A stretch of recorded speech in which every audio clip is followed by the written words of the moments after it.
NEET 2025 crack ചെയ്തിട്ട് doctor ആവാൻ പോകുന്ന ഒരു എന്താ പറയുക, ഒരു പാരന്റ് ആണോ, വിദ്യാർത്ഥിനി ആയിരുന്നോ എന്നൊക്കെ എന്നുള്ളതൊക്കെ നമുക്ക് അവരോട് തന്നെ. നമ്മൾ ഗേറ്റിൽ കയറുമ്പോൾ സെക്യൂരിറ്റി എന്നോട് പറഞ്ഞ് നിങ്ങളല്ല കയറേണ്ട, കുട്ടിയാന്ന് പറഞ്ഞു. അപ്പം ഞാൻ പറഞ്ഞു ഞാൻ എന്നെ സാറേ കുട്ടിയെന്ന് പറഞ്ഞ് ഞാൻ കൂളായിട്ട് അയാൾ എന്നെ ഇങ്ങനെ നോക്കുന്നുണ്ട്. ഞാനൊരു കയറി തിടുക്കം കാട്ടരുതേ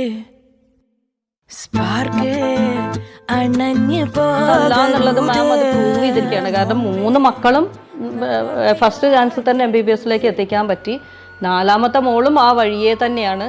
അപ്പം അതിൻ്റെ കൂടെ മാമും നീറ്റ് ക്രാക്ക് ചെയ്തു, അഡ്മിഷൻ എടുക്കാൻ പോകുന്നു എന്ന് കേൾക്കുമ്പോണ്ടല്ലോ ശരിക്കും അത് സത്യം പറഞ്ഞാൽ എന്നെക്കാളും ആഗ്രഹം എൻ്റെ ഡാഡിക്കായിരുന്നു എന്നെ ഒരു ഡോക്ടർ ആക്കണം എന്നുള്ളത്. അന്നേരത്തെ ആ ഒരു എന്താ പറയുക, ആ പ്രായത്തിൻ്റെ പക്വത ഇന്നിപ്പോൾ എൻ്റെ മക്കൾ പഠിക്കുമ്പോൾ നിനക്ക് എത്രമാത്രം ഡാഡി ആഗ്രഹിച്ചിരുന്നു എന്നുള്ളത് എനിക്ക് മനസ്സിലാവുന്നത്. സെക്ഷൻ്റെ 2 ദിവസം മുമ്പ് ഡാഡി കോഴിക്കോട് ഡോക്ടറെ കാണിക്കാൻ വന്നപ്പോൾ ഡാഡി അവിടെ അറ്റാക്കായി, ഒരാഴ്ച ICUലായി. പിന്നെ ഡാഡി മരിച്ചു. മണി ഏൺ ചെയ്യാനൊന്നല്ലേ, ജസ്റ്റ് ഒരു സർവീസ്, പിന്നെ ഒരു ഡോക്ടർ എന്നില്ല എൻ്റെ ഡാഡിൻ്റെ ആ ഒരു ആഗ്രഹം, അത്രമാത്രം.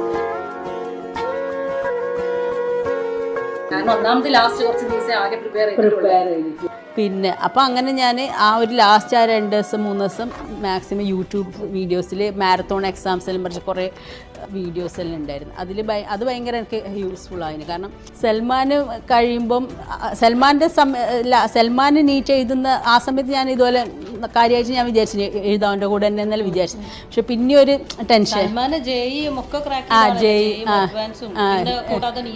നീറ്റു അതുപോലെ തന്നെ മറിയ ജെ അഡ്വാൻസും ക്രാക്ക് ചെയ്തിന്. അവള് കാൺപൂർ IIT കിട്ടീന്. പിന്നെ അതൊക്കെ ഒരു വലിയ അച്ചീവ്മെന്റ് അല്ലേ നമ്മളെ പബ്ലിക് സ്കൂളിന്റെ കൂടെ. സത്യം അവള് മാത്സും നല്ലല്ലോ, സയൻസിലായിട്ട് പോലും. ഈ 3 മക്കളും കൂടിയാണ് മാമിന് പണി തന്നത്.